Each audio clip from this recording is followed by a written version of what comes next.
Graves disease or diffuse toxic goitre. এটাই কি হয়? The entire thyroid gland is enlarged and the patient presents with toxic symptoms. ঠিক আছে? Features of thyrotoxicosis আগের দিন বলেছিলাম, কি কি মনে আছে বল? ওয়েট লস, তারপর কোল্ড, আচ্ছা তারপর palpitation, weight loss, increased appetite, tremor. এই চারটে হচ্ছে most common because of over expression of antibodies binding to thyroid receptors leading to over expression of thyroid hormones. এইটা হচ্ছে basic pathology. Thyroid stimulating antibodies, thyroid growth immunoglobulins, or thyrotropin binding immunoglobulins are also important. Or often there is family history. Okay, next slide e chole ja. Ebar Graves' disease is different from all other forms of thyrotoxicosis in that it also produces eye signs. ঠিক আছে, যেগুলো general features of thyrotoxicosis আগের দিন বলেছিলাম সেগুলো সবই থাকবে। তার সঙ্গে যেটা থাকবে সেটা হচ্ছে, এই বেঞ্চে এত গাদাগাদি করে তোরা বসে আছিস, সামনে চলে আয়। 6টা লোক এক বেঞ্চে গুতোগুতি করছে, হাউ স্ট্রেঞ্জ, এত জায়গা খালি, তাই না? আচ্ছা, এবার আই সাইন্স অন্য কোনো থাইরোটক্সিকোসিসে দেখা যায় না।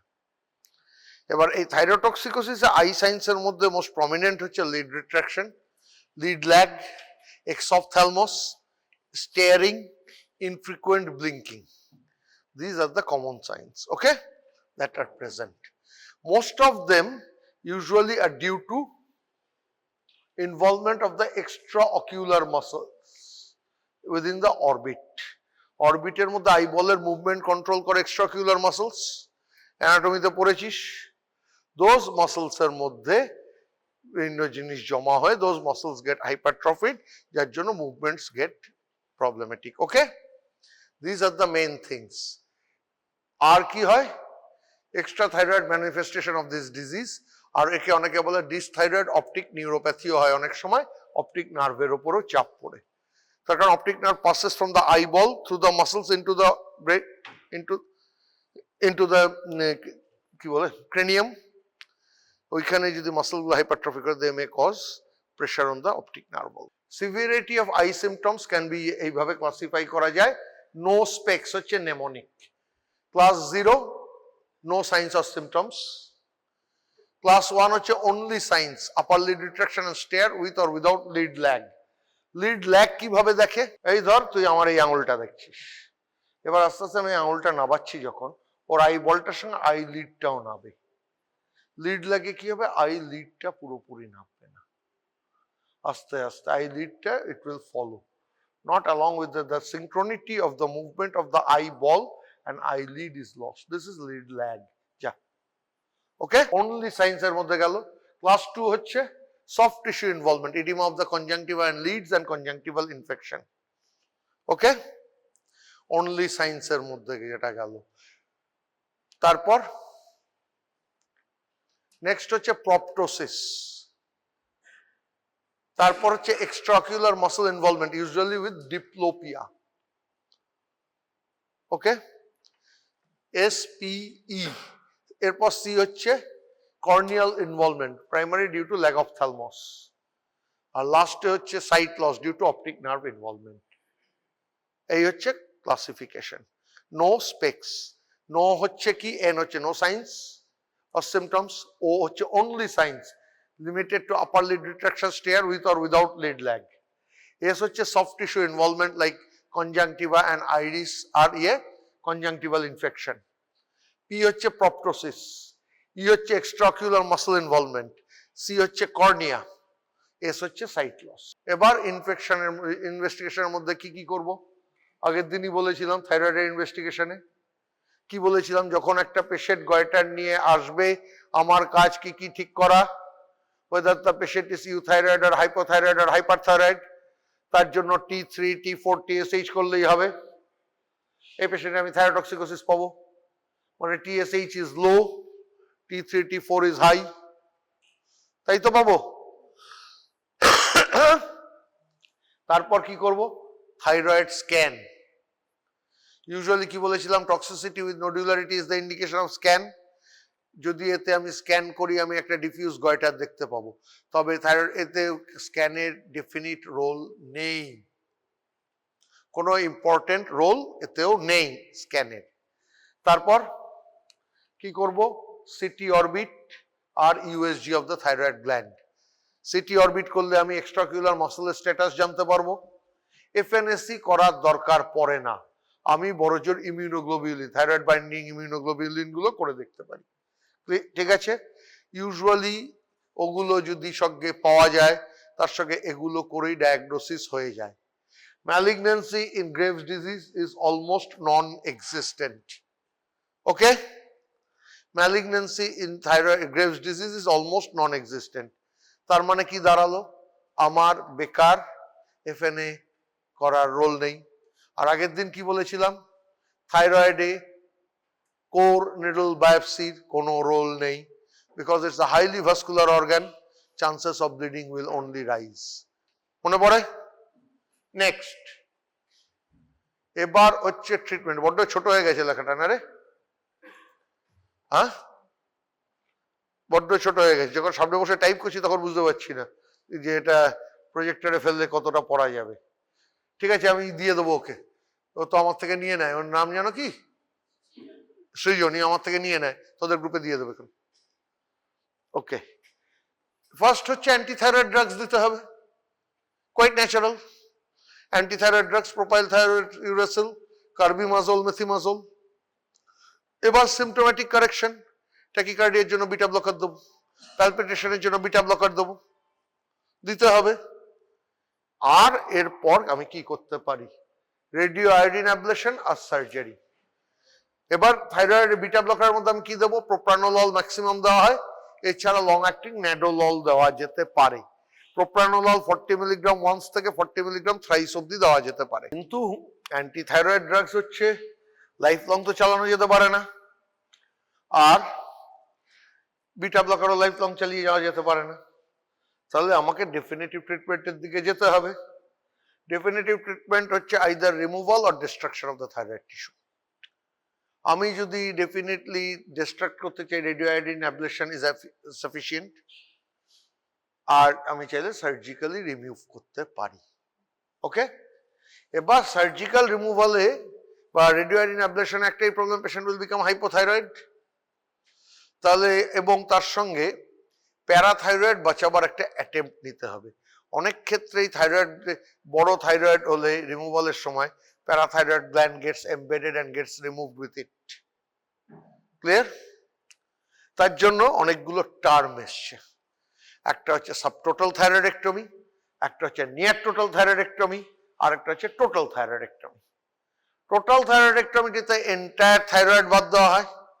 সাবটোটাল থাইরয়েডেক্টমিতে দুদিকে অল্প অল্প করে 4 থেকে 8 গ্রামের মতো টিস্যু রেখে আসা হয়। নিয়ার টোটালে একদিকে 2 থেকে 3 গ্রামের মতো টিস্যু রেখে আসা হয়। নিয়ার টোটালে কতটা না, পেশেন্টের যে কোনো একটা বুড়ো আঙুলের নখের মতো অ্যামাউন্টের থাইরয়েড টিস্যু রেখে আসতে হয়। কিন্তু ইউজুয়ালি দিস লিডস, এগুলোর সঙ্গে অনেকে বলে দেয়ার আর হায়ার চান্স অফ রেকারেন্স। তার জন্য আজকাল বেশিরভাগ লোকই টোটাল থাইরয়েডেক্টমি করে। ক্লিয়ার? কিন্তু মনে রাখতে হবে, একটা গ্রেভস ডিজিজ ডায়াগনোজ করে পরের দিনই আমি যদি থাইরয়েডেক্টমি করতে নিয়ে যাই, the patient may develop post-operative thyroid storm. তার জন্য পেশেন্টকে অ্যাটলিস্ট ক্লিনিক্যালি অ্যান্ড বায়োকেমিক্যালি ইউথাইরয়েড করার চেষ্টা করতে হবে। তার জন্য আমাকে কি করতে হবে, প্রোপাইল থাইরোসিল বা মেথিমাজল বা কার্বিমাজল স্টার্ট করতে হবে এবং প্রোপ্রানোলল দিতে হবে। Plus this is a highly vascular toxic goiter. That means the chances of bleeding during surgery is quite high. যদি chances of bleeding during surgery is quite high হয়ে যায়, তাহলে আমাকে কি করতে হবে, থাইরয়েডের ভাস্কুলারিটি কমাবার স্টেপস নিতে হবে। অপারেশনের 10 থেকে 12 দিন আগে থেকে লুগলস আয়োডিন স্টার্ট করতে হবে। ক্লিয়ার? সবকটা কথাই তো পড়ে এসছিস ফার্মাকোলজিতে। লুগলস আয়োডিন পড়েছিস তো? পটাশিয়াম আয়োডাইড প্লাস আয়োডিন, তাই তো? ওকে, ঠিক আছে, মনে থাকবে। Next, toxic multinodular goitre. অনেকগুলো নোডিউল আছে, তার সঙ্গে থাইরোটক্সিসিটি আছে। Nodules may or may not be palpable. এবার প্রবলেমটা হচ্ছে কোথায় কি হয়, প্রথমে আয়োডিন ডেফিসিয়েন্সি থেকে ডিক্রিজ T4 প্রোডাকশন হয়, তারপর T4 প্রোডাকশন যখন কমে গেল, এর আগের দিন মাল্টিনোডুলার গয়টার প্যাথোজেনেসিস বলেছিলাম তো, ওভার স্টিমুলেশন অ্যান্ড হাইপোস্টিমুলেশন, তার সঙ্গে ব্লিডিং অ্যান্ড সেন্ট্রাল নেক্রোসিস বলেছিলাম তো, মনে পড়ছে না ভুলে গেছিস? মনে আছে? আয়োডিন ডেফিসিয়েন্সি থেকে T4 প্রোডাকশন বাড়ছে, কমে যাচ্ছে, তারপর T4 যত কমছে তত থাইরয়েড সেল হাইপারপ্লাসিয়া হচ্ছে, তার থেকে মাল্টিনোডিউলারিটি আসছে। এবার যখনই এই প্রসেসটা বারবার হয়েই চলেছে, তখন mutation of the TSH receptor হচ্ছে। এবার হচ্ছে TSH রিসেপ্টর যদি অ্যাক্টিভ থাকে তখন it leads to thyrotoxicosis. Clear? এবার প্রবলেমটা হচ্ছে এক্ষেত্রে আমাকে দুটো জিনিস জানার দরকার পড়তে পারে। এই যে এক্সেস থাইরয়েডটা, সেটা কোনো নোডিউল থেকে আসছে না মাল্টিপল নোডিউল থেকে আসছে, না ইন্টারভিনিং যে নর্মাল থাইরয়েড টিস্যুটা আছে তার থেকে আসছে। কি বলেছিলাম? Toxicity with nodularity is the indication of thyroid scan. এই কেসে আমাকে স্ক্যান করতে হবে। ইউএসজি আমাকে বলে দেবে নোডিউল আছে কি নেই। কি বললাম? Nodules may or may not be palpable. তাহলে ইউএসজি আমাকে বলে দেবে নোডিউলারিটি। আর টক্সিসিটি সোর্সটা কোথায়, কোন নোডিউলে না ইন্টারভিনিং স্ট্রোমাতে, সেটা আমাকে থাইরয়েড স্ক্যান বলে দেবে। বা যদি নোডিউলের মধ্যে হয়, সবকটা নোডিউল থেকেই কি হাইপার অ্যাক্টিভ, না যে কোনো 10টা হাইপার অ্যাক্টিভ, না যে কোনো একটা হাইপার অ্যাক্টিভ। যদিও জেনে বিরাট কোনো লাভ হয় না, কারণ treatment is very simple, total thyroidectomy. এবং principles remain the same. Prior to doing a total thyroidectomy, you have to make the patient clinically and biochemically euthyroid. Okay? মনে থাকবে? তাহলে আবার সেই প্রোপাইল থাইরোসিল ওগুলো দিতে হবে, আর প্রোপ্রানোলল দিতে হবে, আর ওটির আগে লুগলস আয়োডিন। ওকে? আচ্ছা, এফএনএসি দরকার কেন নেই? যেখানে টক্সিসিটি আছে সেখানে chance of malignancy is very low. Clear? এরপরে স্লাইডে চলে যায়।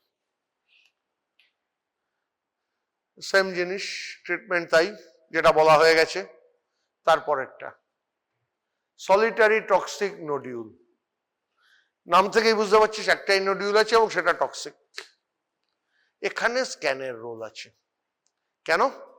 আমাকে জানতে হবে নোডিউলটা সত্যিই টক্সিক না চারপাশের গ্ল্যান্ডটা টক্সিক। ওভার এক্সপ্রেশনটা কে করছে, মানে whether it is a hot nodule আর কোল্ড নোডিউল। এর ট্রিটমেন্টে একটাই জিনিস, ইনভেস্টিগেশন স্ক্যানটা লাগবে। আর কি কি লাগবে? ট্রিটমেন্টের মধ্যে সেই অ্যান্টিথাইরয়েড ড্রাগস, রেডিওআয়োডিন দিতেই হবে। এবার সার্জারি। যদি আমার নোডিউলটা টক্সিক নোডিউল বললাম, and nodule involves only one lobe, removal of that lobe should be sufficient. Hemithyroidectomy should be sufficient. A total thyroidectomy lagbe na. But if the nodule is large enough and involves the isthmus and both the lobes, in that rare instance you may have to go for a total thyroidectomy. Okay? Clear? Thyroid neoplasms. থাইরয়েডের মধ্যে নিওপ্লাজমকে দুটো ভাগে ভাগ করতে পারি, একটা হচ্ছে benign neoplasm আর malignant neoplasm. Benign neoplasm basically follicular adenoma বা প্যাপিলারি অ্যাডেনোমা, কার্সিনোমা। বিনাইনের নাম অ্যাডেনোমা, ম্যালিগন্যান্টের নাম কার্সিনোমা। এবার ম্যালিগন্যান্টের মধ্যে প্রাইমারি হচ্ছে কি কি হতে পারে? ফলিকুলার এপিথেলিয়াম থেকে যেগুলো আসে, প্যাপিলারি বা ফলিকুলার। পোরলি ডিফারেন্সিয়েটেড হলে তাকে বলি অ্যানাপ্লাস্টিক। প্যারাফলিকুলার সেল থেকে যেটা আসে সেটাকে বলে মেডালারি থাইরয়েড ক্যান্সার। লিম্ফয়েড সেল থেকে এলে তাকে বলে লিম্ফোমা। সেকেন্ডারি হলে মেটাস্ট্যাটিক বা local infiltration from other primary. এইভাবে আমার ম্যালিগন্যান্সি হতে পারে। এবার এর মধ্যে ফুটনোট আমি কি কি লিখে রেখেছি দেখ। অটোইমিউন ডিজিজে লিম্ফোমা হতে পারে, লাইক lymphocytic thyroiditis বা হাশিমোটোস ডিজিজ। আর metastatic is most common from renal cell carcinoma. আর লোকাল ইনফিল্ট্রেশন ল্যারিঞ্জিয়াল বা ইসোফেজিয়াল থেকেই হবে। লোকালি কে ইনফিল্ট্রেট করবে, যে ওর কাছে আছে। ল্যারিংস বা ট্রাকিয়াতে যদি গ্রোথ থাকে, that can invade the thyroid. ইসোফেগাসে যদি গ্রোথ থাকে, that can invade the thyroid. কোত্থেকে কে ধরবে? Locally. Okay, keeping this in mind, কয়েকটা জিনিস জেনে রাখতে হবে। Toxicity and malignancy usually do not go hand in hand. Number 1. Number 2, FNAC is a definitive test, but remember FNAC cannot differentiate between a adenoma and carcinoma in follicular neoplasm. Papillary-te adenoma বা carcinoma হলে FNAC is reliable, কিন্তু follicular adenoma আর কার্সিনোমার মধ্যে differentiation FNAC করতে পারে না। Am I clear? তার মানে কি দাঁড়ালো? একটা পেশেন্ট আমার কাছে একটা থাইরয়েড সোয়েলিং নিয়ে এলো। আমি কি বলেছি? থাইরয়েড সোয়েলিং নিয়ে এলে 3টে টেস্ট। একটা হচ্ছে USG neck, that will confirm that this is indeed A thyroid. তার সঙ্গে যদি নেকের অন্যান্য জায়গা দেখবো, কোনো এনলার্জ নোডস আছে কিনা সেগুলো দেখবো। T3, T4, TSH। কি বললাম? Thyrotoxicosis and malignancy usually do not go together. বলেছি, আবার বলছি, thyrotoxicosis and thyroid malignancy usually do not go together. আর লাস্ট হচ্ছে FNAC। ঠিক আছে? আবার কি বলেছি? থাইরোটক্সিকোসিসে ইউজুয়ালি FNAC এর প্রয়োজন পড়ে না, কারণ ম্যালিগন্যান্সির চান্স কম। কথাটা মনে থাকবে? তাহলে এবার FNAC করে আমি কি কি জিনিস পেতে পারি? 1 নম্বর পেতে পারি অ্যানাপ্লাস্টিক থাইরয়েড ক্যান্সার, বেসিক্যালি গন কেস, চিকিৎসা নেই। আজকের দিনে অ্যানাপ্লাস্টিক থাইরয়েড ক্যান্সারের এফেক্টিভ ট্রিটমেন্ট বলে কিছু নেই। এবার পরে রইল, ও আমাকে বলতে পারে প্যাপিলারি অ্যাডেনোমা আর কার্সিনোমা, আমি সেই মতো ট্রিটমেন্টে যাব। ও আমাকে বলতে পারে follicular neoplasm, cannot say whether it is a follicular adenoma or carcinoma. Clear? He will write it is probably a follicular neoplasm. Clear? যে মোমেন্টে ও আমাকে ফলিকুলার নিওপ্লাজম বললো, তখন আমি বিপদে পড়ে গেলাম। I have to operate. যে মোমেন্টে ও আমাকে বললো, আমি বিপদে পড়ে গেলাম। তার কারণ it can be adenoma, it can be carcinoma. আমাকে কার্সিনোমা এক্সক্লুড করতেই হবে। And only way to exclude a definitive carcinoma in follicular thyroid case is a biopsy. তাহলে বায়োপসি ম্যাটেরিয়ালটা আমি কোত্থেকে পাবো? কোর নিডল করতে পারবো না, because it bleeds too much. That means I have to do some surgery. Let us start with hemithyroidectomy. হেমিথাইরয়েডেক্টমিতে কি বাদ দেওয়া হয়? The involved lobe and the isthmus বাদ দিয়ে আমি বায়োপসিতে পাঠাবো। বায়োপসি যদি ম্যালিগন্যান্সি কনফার্ম করে, তাহলে আমাকে বাকি লোবটাও পরে কমপ্লিশন থাইরয়েডেক্টমি বলে অপারেশন করতে হবে। কি বললাম? কি বললাম? যে মোমেন্টে আমাকে বললো follicular neoplasm and he is not sure whether it is adenoma and carcinoma, বলার কথাও নয়। কেউ যদি FNAC করে ফলিকুলার অ্যাডেনোমা বা ফলিকুলার কার্সিনোমা লিখে দেয়, জানবি তার সঙ্গে একটা রিক্সাওয়ালার জ্ঞানের বিরাট কোনো তফাৎ নেই। তাহলে আমাকে বায়োপসিটা কোত্থেকে নিতে হবে? একটা অপারেশন করে যে লোকটা ইনভলভ সেটা বাদ দিয়ে বায়োপসি পাঠাবো। বায়োপসিতে বললো অ্যাডেনোমা, ট্রিটমেন্ট ফিনিশ। বায়োপসিতে বললো কার্সিনোমা, কাম ব্যাক। বাকি যে লোকটা আছে সেটাও বাদ দিয়ে দাও, ট্রিটমেন্ট ফিনিশ। প্যাপিলারিতে এই প্রবলেমটা নেই। প্যাপিলারিতে I can definitely operate. I can definitely operate based on the FNAC finding. তাতেও দেখা গেছে যদি papillary thyroid cancer pre operative diagnosis হয়েই যায় তাহলে usually the patient needs a total thyroidectomy. কিছু কিছু ক্ষেত্রে প্যাপিলারি অ্যাডেনোমা এফএনএসি বলেছে, আমি তার জন্য হেমিথাইরয়েডেক্টমি করলাম, করার পর দেখলাম সেই অ্যাডেনোমার মধ্যে একটা 1/2 সেন্টিমিটারেরও কম ছোট প্যাপিলারি থাইরয়েড কার্সিনোমার ফোকাস আছে। কোয়েশ্চেন হচ্ছে হোয়াট টু ডু দেন। কেউ কেউ বলে টোটাল থাইরয়েডেক্টমি করে দাও, কেউ কেউ বলে না করলেও চলে। ওকে, সেকেন্ড, এবার ট্রিটমেন্ট ডিপেন্ড করবে পেশেন্টের আর কি কি হতে পারে। প্যাপিলারি থাইরয়েড কার্সিনোমায় cervical node metastasis is very common, whereas it is almost unheard of in follicular thyroid carcinoma. তাহলে প্যাপিলারি থাইরয়েড কার্সিনোমায় যেহেতু cervical node metastasis is very common, we have to check for neck nodes. Neck node যদি থাকে, the job is simple, you have to do a cervical neck dissection on that side. Okay, period, finish, nothing doing. Enlarged node পেলে those enlarged nodes এর FNSC করে যদি metastatic deposit পাওয়া যায়, you have to dissect those nodes out. Okay, neck dissection করতে হবে। Now the question is, prophylactic neck ডিসেকশনের কোনো রোল আছে কি নেই? মানে আমার থাইরয়েড গ্ল্যান্ড বড় হয়েছে, এফএনএসসি তে প্যাপিলারি পেলাম, ক্লিনিক্যালি নোট পাচ্ছি না, রেডিওলজিক্যালি বলছে এক একটা বড় থাকলেও থাকতে পারে, নেই। এই পেশেন্টের কি প্রোফাইল্যাকটিক নেক ডিসেকশনের কোনো রোল আছে? The answer is debatable. কেউ কেউ বলে করলে লাভ পাওয়া যায়, কেউ কেউ বলে করার প্রয়োজন নেই, যে লাভ পাবো তার থেকে আমার ক্ষতির চান্স বেশি। ওকে, আজকের দিনে মোরাললেস ক্লিনিক্যালি এবং সাইটোলজিক্যালি নেগেটিভ নেকে ডিসেকশন ইউজুয়ালি করা হয়। ওকে, এবার ফলিকুলারের আরেকটা প্রবলেম হচ্ছে, follicular has a propensity for haematogenous metastasis. Hematogenous metastasis, most commonly to lung, liver, bone.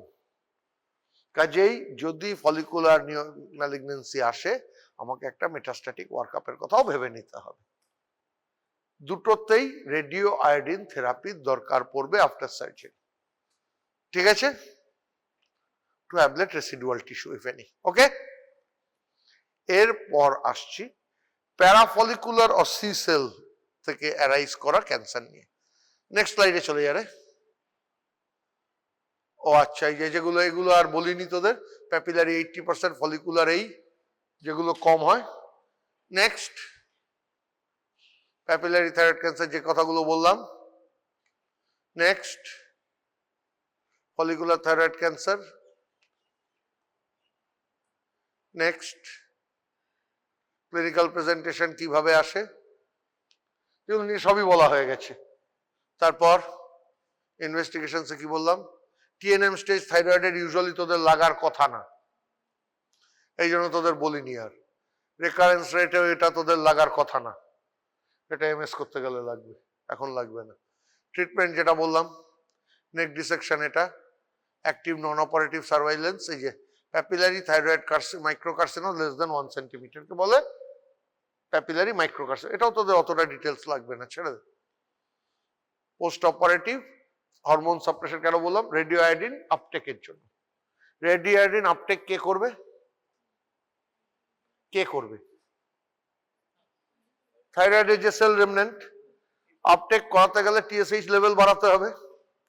TSH level বাড়াতে গেলে কি করতে হবে? টোটাল থাইরয়েডেক্টমি করলে তো হরমোন রিপ্লেসমেন্ট দিতে হবে। টোটাল থাইরয়েডেক্টমি যদি আমি করে দিই, থাইরয়েড হরমোন আমাকে বাইরে থেকে দিতে হবে, তাই তো? আমি দেবো না 2 সপ্তাহ, টিএসএইচ লেভেলটা খুব বেড়ে যাবে। এবার আমি রেডিও আয়োডিন দিয়ে স্ক্যান করতে যাব রেসিডুয়াল টিস্যু কিছু আছে কিনা, তাহলে তার আপটেকটা বেটার হবে। যা কিছু থাকবে রেডিও আয়োডিন দিয়ে অ্যাবলেট করে দেওয়া যাবে। এগুলো মিটে যাওয়ার পর আমি রিপ্লেসমেন্ট শুরু করব। ক্লিয়ার? এইটা হচ্ছে hormone suppression after thyroidectomy. Next radioiodine therapy, এটা বলেই দিলাম। এরপর আর বিশেষ দরকার নেই, চল ছেড়ে দে। এইবার থাক মেডালারি থাইরয়েড ক্যান্সার। কি বললাম?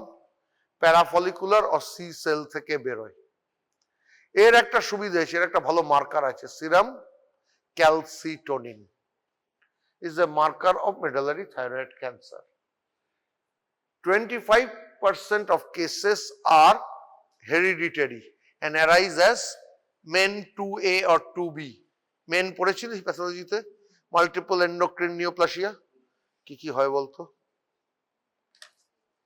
স্যার জিজ্ঞেস করে লজ্জা দেন কেন? আমি তো ক্রোমোসোম জানতে চাইনি, কি রোগ হয় বল। দেখ MEN 2A তে কি কি হয়? Parathyroid hyperplasia, medullary thyroid cancer and phaeochromocytoma. MEN 2B তে mucosal neuroma, marfanoid body habitus, medullary thyroid cancer and phaeochromocytoma. MEN 1 এ হয় না।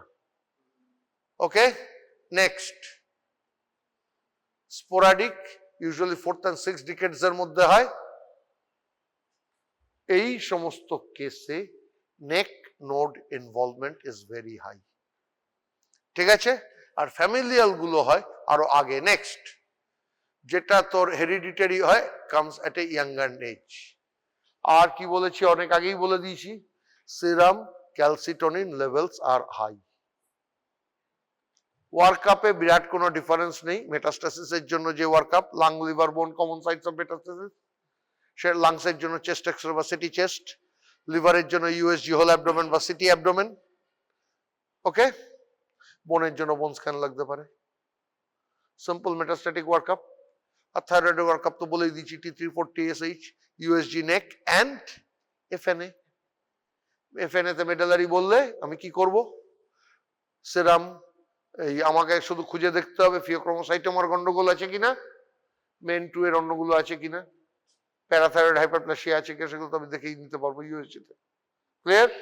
তাহলে সেরাম প্যারাথরমোন আর সেরাম ক্যাটেকোলামাইন্স ফিওক্রোমোসাইটোমার জন্য। শোনা গেল কি কি বললাম? কিরে ক্লিয়ার? কি ম্যাডাম ক্লিয়ার? আচ্ছা, আর একটা কি বলেছি? এই পেশেন্টের যেহেতু নেক নোড ইনভলভমেন্টের চান্স হাই, যদি আমার আর কি বললাম, এর টোটাল থাইরয়েডেক্টমি করতেই হবে। ইউজুয়ালি ইপসিল্যাটারাল নেক ডিসেকশন করতেই হবে। আর প্রাইমারি টিউমার যদি 2.5 সেন্টিমিটার বেশি হয়, বাইল্যাটারাল নেক ডিসেকশনও করতে হবে। ওকে, ইপসিল্যাটারাল নেক ডিসেকশন আর বাইল্যাটারাল নেক ডিসেকশন দুটোই করতে হবে। ওকে, এনি প্রবলেম? অ্যানাপ্লাস্টিক তো বলেই দিয়েছি, সিরাম ক্যালসিটোনিন বলেছি, সিইএ, সিটি নেক, এমআরআই, ব্যাস। এরপর চল total thyroidectomy with bilateral central neck dissection is the minimum. তার সঙ্গে ইপসিল্যাটারাল ল্যাটারাল কম্পার্টমেন্ট ডিসেকশন যা করা যাবে, আর সিরাম ক্যালসিটোনিন লেভেলের উপর ডিপেন্ড করে আমি বাইল্যাটারাল করে নেক ডিসেকশন করতে পারি। ওকে, নেক্সট